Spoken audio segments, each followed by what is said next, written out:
आप सभी का स्वागत है आपके अपने YouTube चैनल इजी मैट्रिक में। और आज लेके आए हैं दोस्तों प्रॉफिट एंड लॉस का क्लास 12 और सवाल है अपने एस डी यादव बुक के। आज स्टार्ट करेंगे 168 नंबर से। आज शुरू करेंगे 168 नंबर से। बने रहिएगा, बहुत ही मज़ा आने वाला है और दमदार सवाल है, बहुत ही मज़ा आएगा। देखिएगा, कहता है कृष्णा के पास है 12 संतरे। कृष्णा के पास 12 संतरे हैं, उनमें से बेचा उसने यक्स को 10% के लाभ पर और शेष को बेच दिया 10% की हानि पे। तो कहता है पूरे सौदे पे उसे लाभ हुआ है 5% का। तो कहता है यक्स का मान बता दो जरा।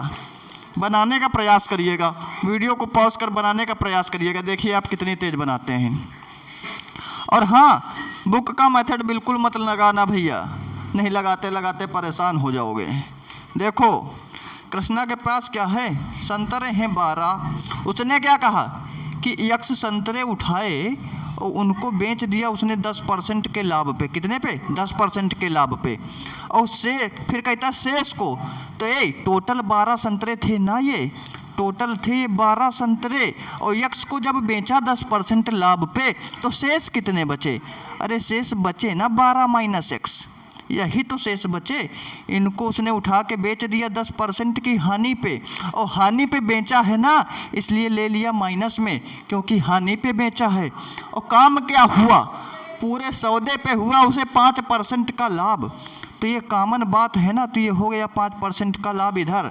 इसमें कुछ नहीं कर रहे हैं रे भाई, इतने मैटर में कुछ नहीं कर रहे हैं, सिर्फ एलिगेशन लगा रहे हैं। पता है क्यों? अरे पहली बात पहले पॉइंट पे और दूसरी बात दूसरे पॉइंट पे, और कॉमन बात कॉमन पॉइंट पे। ठीक है, अब क्या करते हैं, अब इसको देते हैं घटा। तो देखो, जब इधर घटाओगे तो माइनस में है, तो माइनस माइनस हो जाएगा प्लस, तो ये हो जाएगा 10 और 5 15। और जब इधर घटाओगे तो 10 में से 5 गया 5, यानी 15/5। 5 से काटोगे तो कितना होगा? 3/1। ये होगा ना, रेशियो कितना निकल के आया? अरे 3/1। अब एक बात बताओ, टोटल संतरा कितना हुआ? 3 और 1 4, और रियल में कितना है? 12। टोटल है 12, ये टोटल दिया है 12 संतरा और अपने पास है 3 1 4। तो पूछा यक्स की वैल्यू बता दो, तो यक्स की वैल्यू कितनी निकल के आई है? ये 3 ना। तो अब कुछ नहीं करना है। अरे टोटल संतरा है 12 और अपने पास है 3 1 4, और कहता है यक्स की वैल्यू बता दो ना। तो देखो जरा, ये है यक्स, ये रहा ना यक्स। यक्स की तरफ अनुपात में कितना आया? 3 आया ना। तो बस 3 से कर देना है गुणा। तो 4 3 12 और 3 3 9, ये आ गई आपकी यक्स की वैल्यू, यानी यक्स था कितना? 9। देखो जरा किस ऑप्शन में है, ये रहा भैया ऑप्शन सी, बाकी का सारा गलत है। ठीक है, आई बात है समझ में? ऐसे भी देख सकते थे, पता है कैसे? अरे यक्स की तरफ आया ना 3, तो इन चारों ऑप्शन में से जो भी 3 से कट जाएगा वो उत्तर हो जाएगा, बाकी सारा का सारा डाटा गलत हो जाएगा। आ गई बात है समझ में? देखो जरा अगला सवाल। अगला सवाल क्या कहता है, ये देखो, कहता है ए बी सी तथा डी ने ₹60 की कीमत का एक उपहार खरीदा है। उसके लिए ए ने दूसरों की आधी तथा बी ने दूसरों की 1/3 और सी ने दूसरों की 1/4 कीमत अदा करी है। तो कहता है डी ने कुल कितनी कीमत अदा करी? तो बना पाएंगे क्या आप लोग?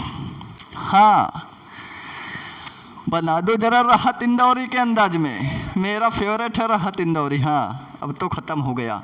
देखो, अच्छा सवाल देखो, कहता है ए बी सी तथा डी ने 60 की कीमत का एक उपहार खरीदा, यानी कि इन चारों ने किया क्या होगा कि इन चारों ने मिल के ₹60 जमा करा होगा और उपहार खरीद लिया होगा।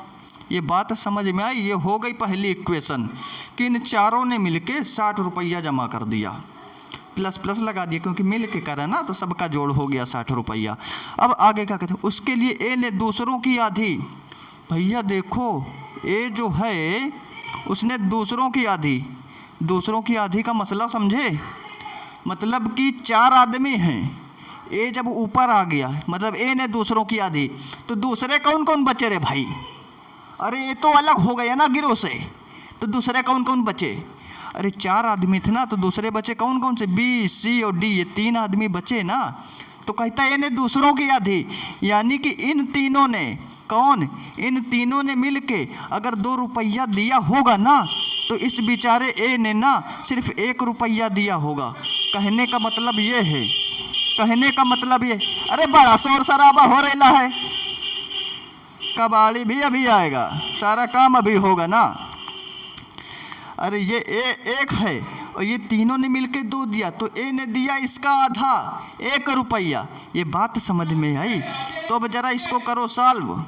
अरे करा लो ना तिरछा गुणा, तो कितना हो जाएगा, 2a बराबर b plus c plus d, इतना हो जाएगा ना। अरे इधर ध्यान ही ना दीजिएगा, क्या बिक रहा है, ध्यान ही ना दीजिएगा, सीधे पढ़ाई पे ध्यान दीजिएगा। अरे 2a बराबर क्या हुआ, हो गया ना कितना, b plus c plus d, ये हुआ ना, ये हो गई ना इक्वेशन। तो क्या एक चीज़ आपको दिख रही है, ज़रा गौर करिएगा। यहाँ पे दिया है a plus B plus C plus D बराबर 60, ये दिया है ना। और अब जो इक्वेशन निकल के b plus C plus D, इसमें काहे की कमी है, ए बाबू a की कमी है ना, नहीं तो इसको 60 लिख देते। तो एक काम किया, दोनों तरफ a जोड़ दिया हमने, इधर भी a जोड़ दिया, इधर भी a जोड़ दिया, तो जोड़ के कितना हुआ टोटल, 2a और a हुआ ना 3a, 3a हो गया ना। 3a बराबर कितना हुआ, a plus B plus C plus D, ये हुआ ना। अब बताओ इसकी जगह पे क्या 60 रख सकते हैं, क्या 60 रख सकते हैं इसकी जगह पे, ये बताओ हमको। तो 3a बराबर रख दिया ना 60, 3a बराबर रख दिया ना 60, तो a की वैल्यू कितनी आ गई रे बाबू, a की वैल्यू आ गई कितनी, 20 रुपया, यानी ए ने बेचारे ने दिया था 20 रुपया। ये ए का पता चला है अभी, हाँ लॉन्ग क्वेश्चन है ना, और पूछा है डी का, तो अभी पता चला है ए का। अब देखो आगे क्या कहा, बी ने दूसरों की 1/3, तो अब बी वाले पे काम करेंगे भैया। बी ने क्या किया है, दूसरों की 1/3, तो बी ऊपर हो गया ना, तो दूसरे कौन कौन बचे, अरे बच्चा ए और बच्चा सी और बच्चा डी। तो बी ने क्या किया, दूसरों की 1/3, यानी कि ये सब मिल के अगर 3 रुपया दिए हैं ना, तो उसने 1 दिया है, ये बात हुई बस। तो अब करा लो गुणा, तो 3b बराबर कितना हुआ, a plus C plus D. तो अब कुछ फिर दिख रहा है क्या, अरे इधर b की कमी है ना, तो इधर भी b जोड़ दो, इधर भी b जोड़ दो। तो जब इधर जोड़ोगे तो हो जाएगा 4b, और इधर जोड़ोगे जब तो क्या हो जाएगा, a plus C plus D plus B हो जाएगा ना। तो उसकी जगह पे हम रख सकते हैं 60, कैसे, ये देखो ना, ये इक्वेशन बनी है ना, a plus B plus C D plus D बराबर 60। तो बस इसकी जगह पे अब पुट कर देंगे हम लोग 60, इधर b जोड़ेंगे तो इस जगह रख दिया 60। तो b की वैल्यू कितनी आ गई रे बाबू, b की वैल्यू आ गई 15 रुपया, यानी कि b ने दिया होगा 15 रुपया। ठीक है, अब चलते हैं c पे, अब चलते हैं c पे। c वाला मैटर क्या है, c क्या कहता है, कहता है c ने दूसरों की 1/4 कीमत अदा करी है। तो बस c का मैटर भैया ज़रा देख लो, c ने कितना बड़ा कांड किया है। अरे c रहा ये, सी रहा ये, दूसरे कौन कौन बचे, जब सी अलग हो गया गिरोह से तो दूसरे कौन कौन बचे, अरे बच्चा ए और बच्चा बी और बच्चा डी। किया क्या है सी ने, दूसरों की 1/4 कीमत, यानी दूसरों ने मिल के 4 रुपया दिया ना, तो सी ने 1 रुपया दिया बस। अब करा लो फिर से गुणा, तो कितना हुआ, 4c बराबर a plus B plus C, A plus B plus D, sorry ना, क्योंकि सी तो ऊपर आ गया, दूसरे कौन कौन बचे, दूसरे की जगह ए प्लस बी प्लस डी बचा ना। तो अब बताओ फिर से कुछ दिख रहा है क्या, अगर इधर सी जोड़ दें तो बराबर में 60 लिख सकते हैं ना, तो दोनों तरफ सी जोड़ दो, इधर जोड़ोगे 1 सी तो हो जाएगा 5c, इधर हुआ 60 ना। कैसे भैया, अरे इधर सी जोड़ोगे ना तो a plus B plus C plus D बराबर 60 लिख सकते हैं, पहले इक्वेशन बनी है। अब c की वैल्यू यहाँ से कितनी आ गई, 5 60 कितना हुआ 12, ये 3 आदमी का पता चल गया ना। तो अब एक बात बताओ, तीनों ने मिलकर दिया था 60 रुपया, और अपने पास 3 लोग का पता चल गया, किसका किसका, अरे ए का और बी का और सी का, 3 का पता चल गया है, डी का पता करना है। तो जब चारों का पता है और 3 आदमी का भी पता है, तो घटा के 1 आदमी का नहीं निकल जाएगा क्या।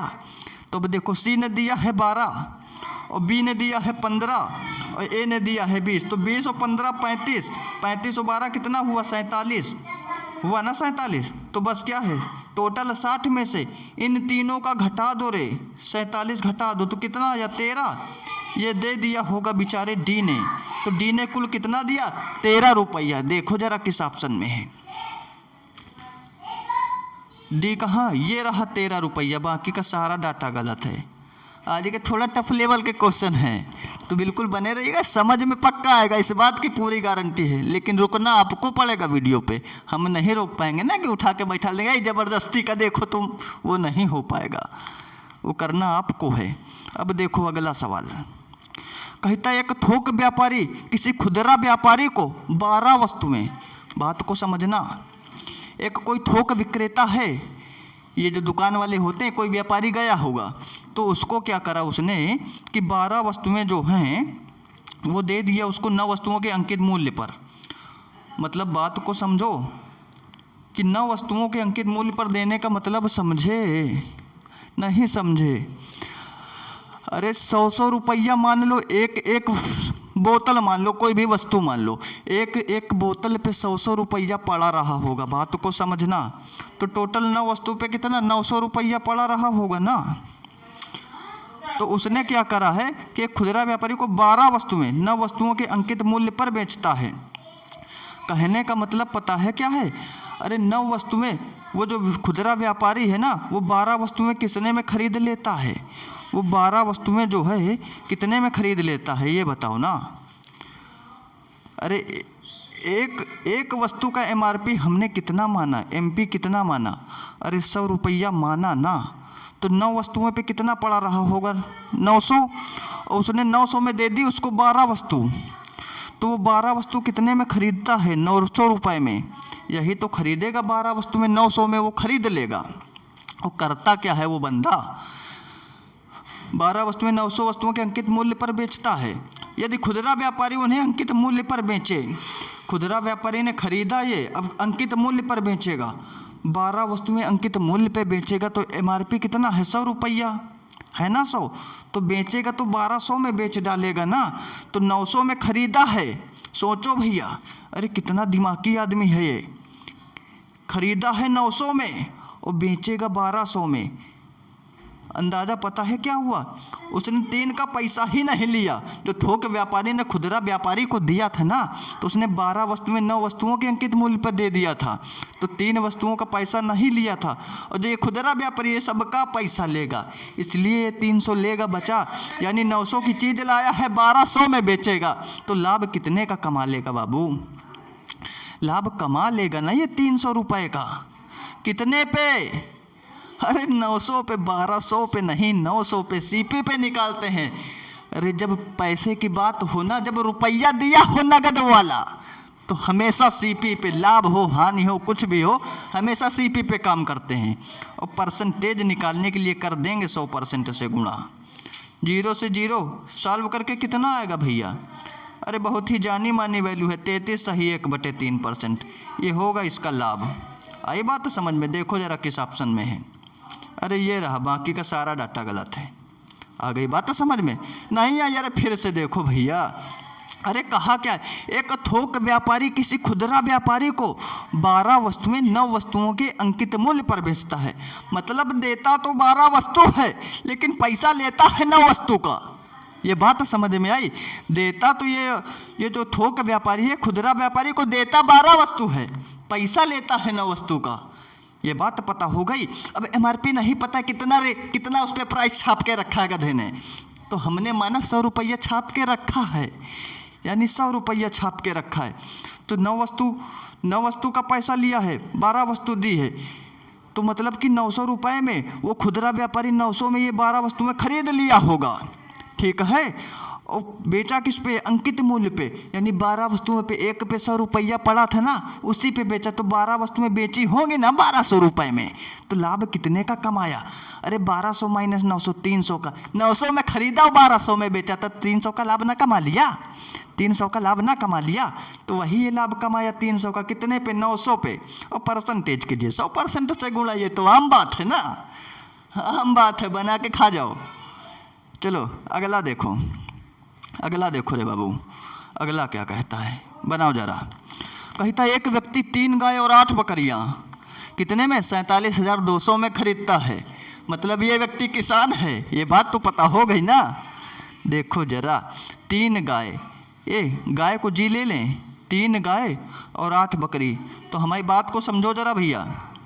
अरे जी से गाय और बी से बकरी, हाँ बड़ा बड़ा नहीं, जी से गाय और बी से बकरी। तो हुआ क्या है, 3 गाय और 8 बकरी कितने में खरीद लिया, 47,200 में खरीद लिया। इतनी बात समझ में आई, इसमें तो दिक्कत ना है। अब देखो आगे, अरे देखो कहा है ना 3 गाय और 8 बकरियां 47,200 में खरीदता है। तो ये हो गया 3 गाय और 8 बकरियां दोनों को जोड़ के 47,200 रुपया दे दिया उसने। अब देखो आगे क्या हुआ, यदि उसने 8 गाय और 3 बकरियां खरीदी होती, कितनी, 8 गाय और 3 बकरियां। तो समझो जरा बात को, 8 गाय और 3 बकरियां ना, तो 20 से बकरी 8 गाय और 3 बकरियां खरीदी होती तो काम क्या किया होता, देखो जरा। तो उसे रुपया 53,000 और देने होते, 53,000 और देने होते। क्वेश्चन में ये नहीं कहा है कि 8 गाय और 3 बकरियां खरीदता तो 53,000 देते था।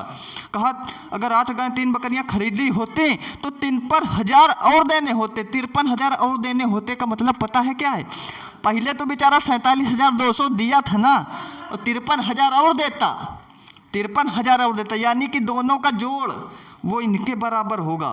तो एक बात बताओ, 53,000 और 47,200 जरा जोड़ो, कितना हुआ। अरे ये रहा 53,000 और 47,200 जरा जोड़ो ना, कितना हुआ।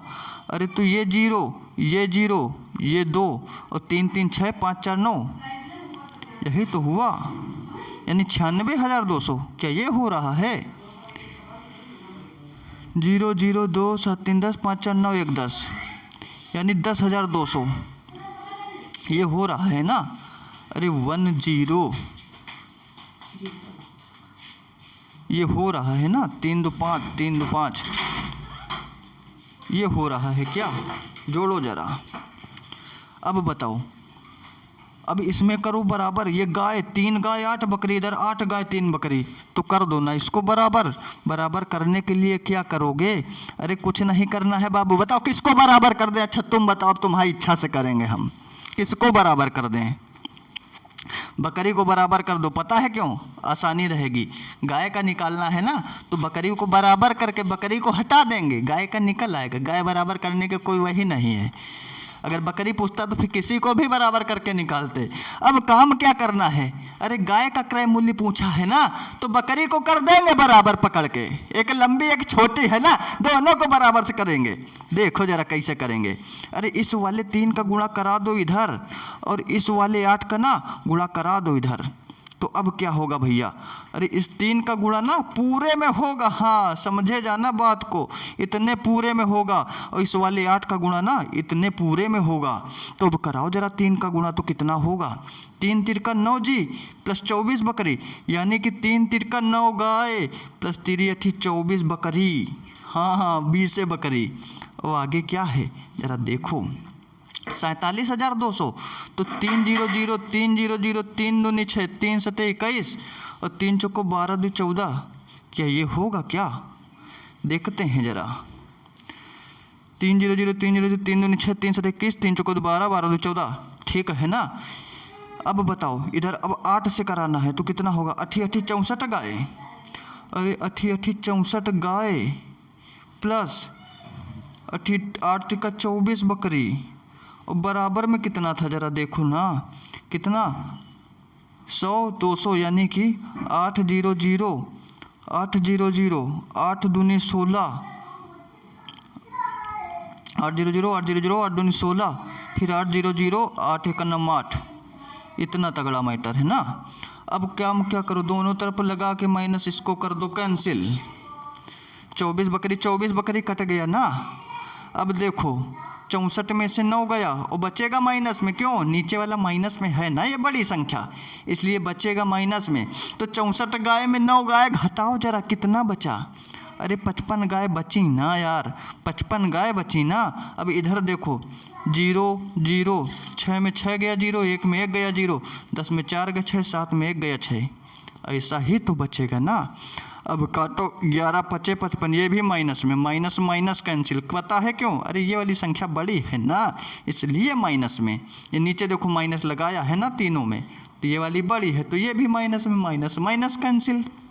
अब काम क्या करना है, 11 5 55 और 11 6 66, कितना आ गया? इतना। अब 5 से काट दो इसको तो 12 5 60, यानी कितना आया? 12,000। ये क्या निकल आया? जी से यानी गाय। गाय का रेट कितना आ गया? एक गाय का रेट 12,000 आया ना। अरे एक गाय कितने की पड़ रही है रे बाबू? एक गाय पड़ रही है इसको 12,000 रुपये की। गाय का ही क्रय मूल्य तो पूछा है क्वेश्चन में, देखो जरा, गाय का क्रय मूल्य पूछा, ये हो गया 12,000। बाकी सारे ऑप्शन हो गए गलत। आई बात समझ में? नहीं आई तो एक बार और देखिएगा। देखो क्या कहा है, 3 गाय और 8 बकरी, तो 3 गाय 8 बकरी का रेट कितना? 47,200। फिर क्वेश्चन में क्या कहा है, यदि उसने 8 गाय और 3 बकरियां खरीदी होती तो उसे 53,000 रुपया और देने होते। इसी जगह कंफ्यूज हो रहे हो ना कि 53,000 और देने होते का मतलब क्या हुआ? तो 8 गाय और 3 बकरी, पहले दे रहा था वो 47,200 रुपया, लेकिन जब ये खरीदता ना तो 53,000 और देता। मतलब ये तो देता और 53,000 और अलग से देता, तो 53,000 और इसी का जोड़ तो ये लिखा है हमने। हाँ जोड़ के देख लीजिए, 53,000 और 47,200 उसी का जोड़ तो ये लिखा है। 2 इक्वेशन मिल गई ना। तो पढ़े नहीं होगा कक्षा 7 8 में बराबर करना, समीकरण हल करना, नहीं तो सीख लो। अरे हमको चाहिए था गाय और गाय चाहिए था तो हमने किया बकरी को बराबर। तो बराबर करने के लिए होता ये कि यहाँ पे 8 है ना, तो इस 8 का उठा के नीचे वाली इक्वेशन में पूरे में गुणा, और ये वाले 3 को उठा के पूरे वाली इस इक्वेशन में गुणा, तो करके ये बकरी बकरी कट गई, गाय निकल आई। आ गई बात समझ में? आ गई ना बात समझ में? तो अगर आप हमारे नए व्यूवर हैं ना और मेरी बात आपके दिल को छुई हो तो चैनल को सब्सक्राइब करके जाइएगा। और पूरा प्रॉफिट एंड लॉस का आज ये 12वां वीडियो है, तो शुरुआत से बेसिक से देखना चालू करिए, अंत तक देखिए, समझ में पक्का आएगा, इस बात की पूरी गारंटी है। मिलेंगे नेक्स्ट वीडियो में, धन्यवाद।